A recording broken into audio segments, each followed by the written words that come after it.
በተለይ በዘጠናዎች ውስጥ የብዙ ዘማሪዎችን መዝሙር በማቀናበር በጣም የተወደዱና የማይረሱ ትልቅ አሻራዎችን በቤተክርስቲያን ላይ ያሳደሩ አገልጋዮች ናቸው አቤኔዘር ግርማና ክርስቲያን ግርማ። በዚህ ሰሞን ደግሞ በተለያዩ ሚዲያዎች ላይ ያደረጓቸውን ቃለ መጠይቆች ለመመልከት ችያለሁኝ።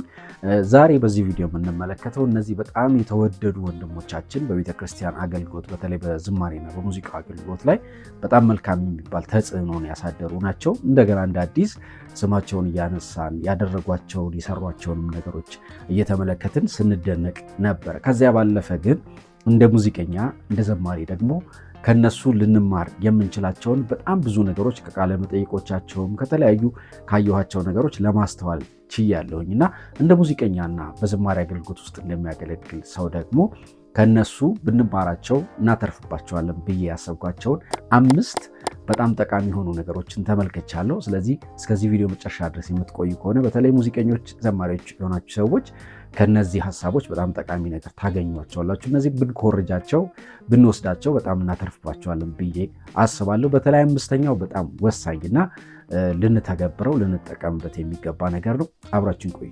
ሰላም፣ እንዴት ቆያችሁኝ? ዘማሪ ሄኖክ እባላለሁ። በዝማሬ አገልግሎት መንፈሳዊና ቴክኒካዊ ፓርት ላይ እያነሳን የምንወያይበት መንፈሳዊ ቻናል ነው። ለዚህ ቻናል አዲስ ከሆናችሁ ይህንን ቻናል ሰብስክራይብ ብታደርጉ በተለይ ዘማሪዎችና ሙዚቀኞች ብዙም ጠቀሙባቸውን ነገሮች ታገኛላችሁ ብዬ አስባለሁ። ይህንንም ቪዲዮ ላይክ አድርጋችሁ ጀምሮ በቪዲዮ መጨረሻ ያላችሁን ሀሳብና አስተያየት በኮሜንት ላይ እንድታስቀምጡልኝ በትህትና ጠይቃችኋለሁ። አብራችን ቆዩ። እንግዲህ እነዚህ ተወዳጅ ሙዚቀኞችና አገልጋዮች በቤተ ክርስቲያን ላይ ስላደረጉት ታላቅ አሻራ እንግዲህ መዘርዘር የሚገባን አይመስለኝም፣ ሁሉ የተገለጠና የሚታይ ስለሆነ። ነገር ግን እንደ ሙዚቀኛ እንደ አገልጋይ በዝማሬ አገልግሎት ውስጥ እንደሚያገለግልም ሰው ከነዚህ በተለይ ከአቤኔዘር ግርማና ከክርስቲያን ግርማ ካደረጓቸው ቃለ መጠይቆች በመነሳት በጣም ብንወስዳቸው የሚጠቅሙን ለአገልግሎታችንን ፍሬያማ እንድንሆን የሚያደርጉን በጣም መሰረታዊ ነገሮችን ተመልክቻለሁ። እንግዲህ ከነሱ መካከል አንድ ባንድ እያንዳንዱን በአጭር ደቂቃ ለማንሳትና ለመመልከት እሞክራለሁ።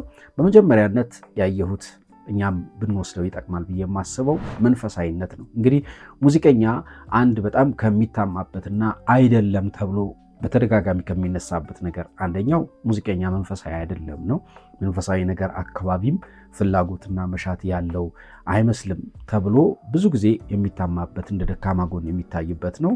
እንግዲህ ይሄ ነገር ሐሰት ነው ብሎ ሙሉ ለሙሉ ለመከራከር ባያስደፍርም እነዚህ ሙዚቀኞች ወይም እነዚህ አገልጋዮች ላይ ግን የተመለከትነው ይህንን ነው። ይህንንም ነገር እንዴት አየህ፣ እንዴት አድርገህ ተመለከትክ ብትሉኝ የሚናገሯቸው መንፈሳዊ እውነቶች፣ ያሳለፏቸው ልምዶች፣ መንፈሳዊ የሆኑ እውነቶች እነሱን ብንመለከት በጣም መንፈሳዊ ሰዎች እንደሆኑ፣ ጌታን የሚወዱ በጣም ትልቅ ቫልዩ ያላቸው ለመንፈሳዊ ነገር እንደሆኑ በጣም ከሚያነሷቸውም በቃለ መጠይቅ መካከል ከሚያወሯቸውም እውነቶች ከሰሯቸውም ትልልቅ ስራዎች መካከል ይህንን መመልከት እንችላለን። አንድ ሙዚቀኛ እንግዲህ ሙዚቀኛ ብቻ ሳይሆን መሆን ያለበት እንግዲህ እንደ አገልጋይ ደግሞ መንፈሳዊ ሊሆን እንደሚገባ ከነሱ በጣም ይህንን ነገር ልንወስድና ልንማር ይገባል ብዬ አስባለሁ።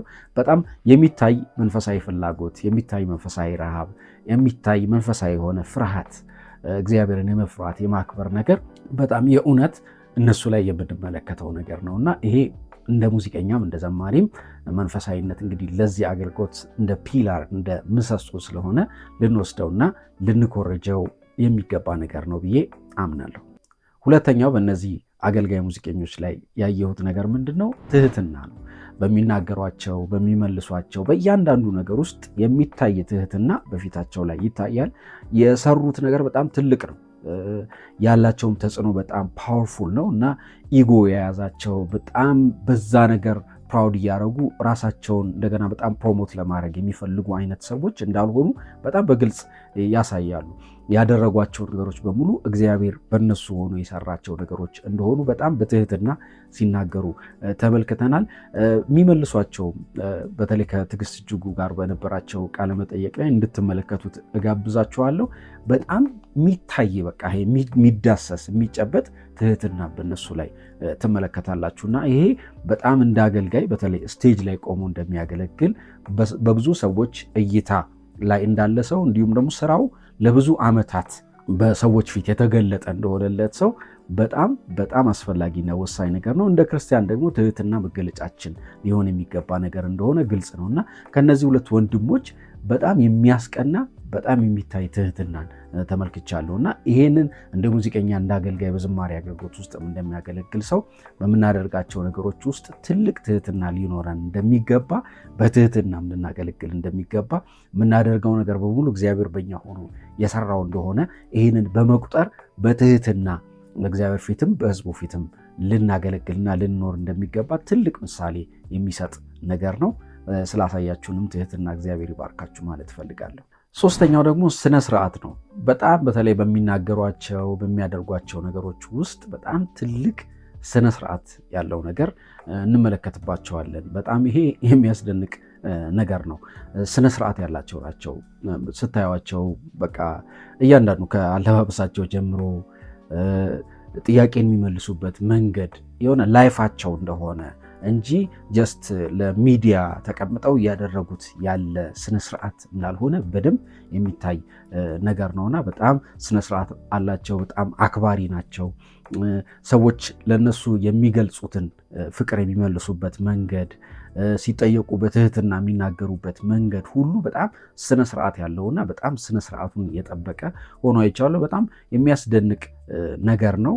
ከዚህም በጣም ልንማር ይገባል። በተለይ የዝማሬ አገልግሎት የሙዚቃ አገልግሎት ከቅርብ ጊዜ ወዲህ በጣም ጥሩ ሙዚቀኞች ጥሩ ዘማሪዎች ቢኖሩም እንኳን ትንሽ ስነ ስርዓት የጎደለው የሚመስሉ በጣም ብዙ ነገሮችን በስቴጅም ከስቴጅም ውጭ እየተመለከትን ባለንበት ጊዜ እንደዚህ አይነት በጣም ሌጀንደሪ የሆኑ በጣም እንደ ፊገር ፊት ለፊት ሊታዩ የሚችሉ ሰዎች በዚህ ልክ ትህትናን ሲያሳዩ ስንመለከት ብዙ ልንማር ብዙ ልንወስድና በጣም በስነ ስርዓት አገልግሎታችንንም የህይወት መንገዳችንንም ልንቃኝ የሚገባ ትልቅ ትምህርት ትልቅ ሌሰን ሊሰጠን የሚገባ ነገር እንደሆነ አስባለሁ።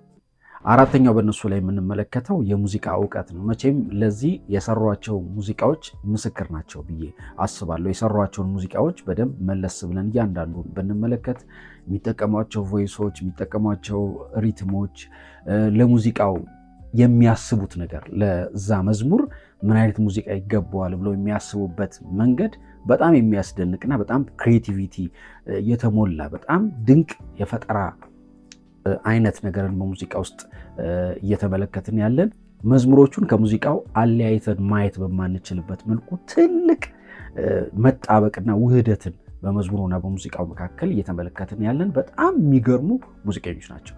ሙዚቃን ይችላሉ የሚባሉ ማለት በጣም የሚያስደንቅ ሙዚቃዎችን የሰሩ የሙዚቃ እውቀት በጣም ያላቸውና አሁንም ቢሰሩ በጣም ሊያስደንቁን በቤተክርስቲያን ውስጥም እንዲህ አይነት ሼፕና መልክን በሙዚቃ አቅጣጫ እየቀረጹ ቢሄዱ በጣም የቸርች ሙዚቃ ራሱን የቻለ መልክ ሊኖረው ይችላል ብለን እንድናስብ የሚያደርጉ በጣም ትልቅ የሙዚቃ እውቀት በውስጣቸው እግዚአብሔር ያስቀመጠባቸው ሰዎች እንደሆኑ ይህንን አይተናል። ከዚህም እንግዲህ ሙዚቀኛ ሙዚቃን ኮፒ ከማድረግ ባለፈ አዳዲስ ሙዚቃዎችን ክሬት ማድረግ እንደገና የሆነ መልክ የቤተክርስቲያን መልክ የሙዚቃ የመንፈሳዊ ሙዚቃን መልክ የሚመስልን ነገር ክሬት ማድረግ እንደሚቻል በጣም እግዚአብሔር እንደ ምሳሌ አድርጎ ፊት ለፊት ያስቀመጣቸው ሰዎች እንደሆኑ አስባለሁና በዚህም አቅጣጫ ራሳችንን በሙዚቃው እንደ ሙዚቀኛ በዝማሬው አቅጣጫ ራሳችንን ልናሳድግ እንደሚገባና በጣም ምን ኮርጀው ጥሩ ነገር ያላቸው የተወደዱ ሙዚቀኞች እንደሆኑ በጣም ይሄንን እንመለከታለን። ይሄም እንግዲህ በጣም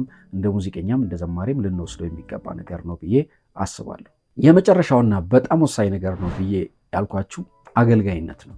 ራሳቸውን በሰሯቸው ሙዚቃዎች የማይመዝኑ ራሳቸውን ባገለገሏቸው ጊዜያቶች የማይመዝኑ ሰዎች ናቸው። ምን ለማለት ፈልጌ ነው? ራሳቸውን እንደ አገልጋይ የሚቆጥሩ እንደ ማንም ሰው አገልጋይ ነው፣ ዘማሪው አገልጋይ ነው፣ አስተማሪው አገልጋይ ነው፣ ጸሎት የሚመራው አገልጋይ ነው፣ በቃ ሁሉም አገልጋይ ነው እና ራሳቸውን በአገልግሎት ውስጥ እንዳለ አገልጋይ የሚያስቡ ሰዎች ናቸው። እንደ ሙዚቃን ክሬት እንደሚያደርግ ሰው ወይም ሙዚቃን እንደሚያቀናብር ሰው ብቻ ሳይሆን አገልጋይ እንደሆኑ ራሳቸውን የሚቆጥሩ ሰዎች ናቸውና በተለይ እንግዲህ የሙዚቃ አገልግሎት ውስጥ በተለይ በተደጋጋሚ ከምንመለከታቸው ነገሮች መካከል አንደኛው ራስን እንደ አገልጋይ አለመቁጠር ነው። ልክ የሙዚቃን አገልግሎት እንደ አንድ ፕሮፌሽን የመመልከት የሆነ ፕሮፌሽናል ሙዚቀኛ ብሎ የማሰብ እንደሱ አይነት ነገሮች አሉና እነሱ ፕሮፌሽናል ሙዚቀኞች ናቸው፣ ጎበዝ ሙዚቀኞች ናቸው፣ ሙዚቃን የሚያውቁ ናቸው፣ ሙዚቃን በጥሩ መልኩም የሚረዱ የሚያቀናብሩም ጭምር ናቸው። ነገር ግን በዛ ብቻ ሳይሆን በቤተክርስቲያን ውስጥ እንደሚያገለግል በቤተክርስቲያን ውስጥ ደግሞ የተሰጠውን ጸጋ ለእግዚአብሔር ክብር እንደሚያውል ሰው ራሳቸውን እንደ አገልጋይ የሚቆጥሩ በዚህ በወጡ አልበሞችና በተሰሩ ከ300 በላይ አልበሞችን ሰርተናል ብለዋል። በእነዚህ በተሰሩ ስራዎች ሁሉ እንደ አንድ አገልጋይ ራሳቸውን በዚህ ስራ ውስጥ አገልግሎት ውስጥ እንደተጠመዱ ሰዎች ራሳቸውን አገልጋይ አድርገው የሚቆጡ ሰዎች ናቸው እና እንግዲህ በተለይ በሙዚቀኝነት የምናገለግል ሰዎች በዚህ ልክ ራሳችንን ልንቆጥር እንደሚገባ አገልጋዮች ነን። በእጆቻችን የምንሰራው በአይምሯችን ክሬት የምናደርገው እግዚአብሔር የሚሰጠን ችሎታዎች ፕሮፌሽኖች በሙሉ ለእግዚአብሔር ክብር የሚውሉ የአገልግሎት ወይም የአገልጋይነት መገለጫ እንደሆኑ ልናስብ ይገባል እና ራሳችንን እንደ አንድ ፕሮፌሽናል ሙዚቀኛ ብቻ ሳይሆን እግዚአብሔርን እንደሚያገለግል በተሰጠው ነገር እግዚአብሔርን እንደሚያከብር እንደሚያገለግል ሰው ራሳችንን ልንቆጥር እንደሚገባ በጣም ከነዚህ ወንድሞች ትልቅ ትምህርትን መውሰድ አለብን ብዬ አስባለሁ። እንግዲህ ዛሬ በተለይ ስለ አቤኔዘር ግርማና ስለ ክርስቲያን ግርማ ነው ይህንን ሀሳብ በስፋት ያነሳውላችሁ። በተለይ ሙዚቀኞች፣ ዘማሪዎች ሆናችሁ ሰዎች ከነዚህ ሀሳቦች በደንብ ብታስተውሏቸው እናንተም ሌሎችን ሀሳቦች ልታገኙ ስላላችሁ ሌሎችም የምትማሯቸውን ትምህርቶች ከነሱ ቃለመጠየቅም ከአሳልፏቸውም የህይወት ጆርኒዎች ልትማሩ እንደምትችሉ አስባለሁ። እኔ ግን እንደ ዘማሪና እንደ ሙዚቀኛ ያየኋቸውን ነገሮች በጥቂቱ ለማሳየት ሞክሬያለሁ። ታተርፉባቸዋላችሁ ብዬ አምናለሁኝ አስባለሁኝ። አብራችሁኝ ስለቆያችሁ እጅግ አድርጌ አመሰግናለሁ። እናንተ ግን በራሳችሁ ወይም በግላችሁ ያስተዋላችኋቸው ያዩዋቸው ነገሮች ካሉ በኮሜንት ላይ እንድታስቀምጡልኝ በትህትና ጠይቃችኋለሁ። ኔክስት ታይም በሌላ ቆንጆ በሆነ ሀሳብና ቪዲዮ ተመልሼ የመመጣ ይሆናል። ይህንን ቻናል እዚህ ድረስ መታችሁ ሰብስክራይብ ካላደረጋችሁ ፕሊዝ ሰብስክራይብ እንድታደርጉ በትህትና ጠይቃችኋለሁ። ቴንክ ዩ ሶ ማች። መልካም ይሆንላችሁ።